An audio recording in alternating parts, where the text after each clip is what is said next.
নমস্কার। বিশ্বকবি রবীন্দ্রনাথ ঠাকুরের লেখা কবিতা আফ্রিকা।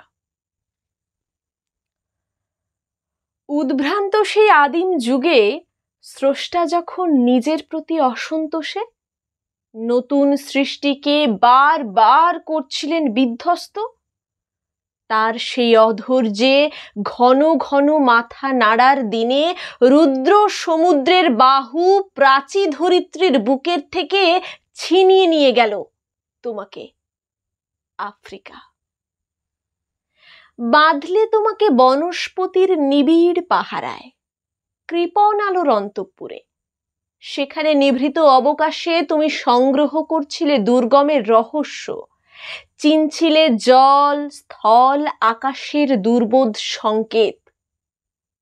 প্রকৃতির দৃষ্টি অতীত জাদুমন্ত্র জাগিয়েছিল তোমার চেতনাতীত মনে।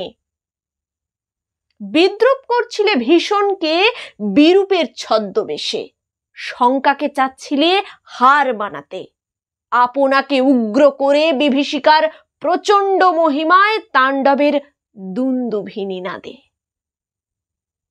হায় ছায়াবৃতা, কালো ঘোমটার নিচে অপরিচিত ছিল তোমার মানব রূপ, উপেক্ষার আবিল দৃষ্টিতে।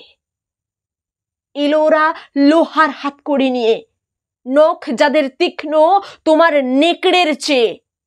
এলো মানুষ ধরার দল, গর্বে যারা অন্ধ তোমার সূর্যহারা অরণ্যের চেয়ে। সভ্যের বর্বর লোভ নগ্ন করল আপন নির্লজ্জ অমানুষতা।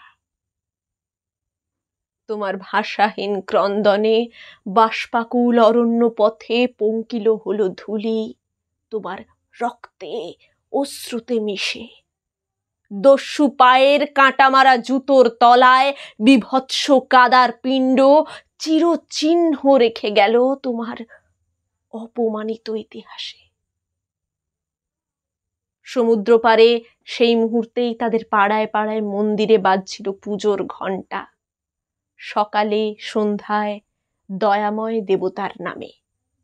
শিশুরা খেলছিল মায়ের কোলে, কবির সঙ্গীতে বেজে উঠেছিল সুন্দরের আরাধনা। আজ যখন পশ্চিমকাল প্রদোষকাল ঝঞ্ঝা বাতাসের রুদ্ধশ্বাস, গুপ্ত গহ্বর থেকে পশুরা বেরিয়ে এলো, অশুভ ধ্বনিতে ঘোষণা করলো দিনের অন্তিম কাল। এসো যুগান্তের কবি, আসন্ন সন্ধ্যার শেষ রশ্মিপাতে দাঁড়াও ওই মানহারা মানবীর দ্বারে।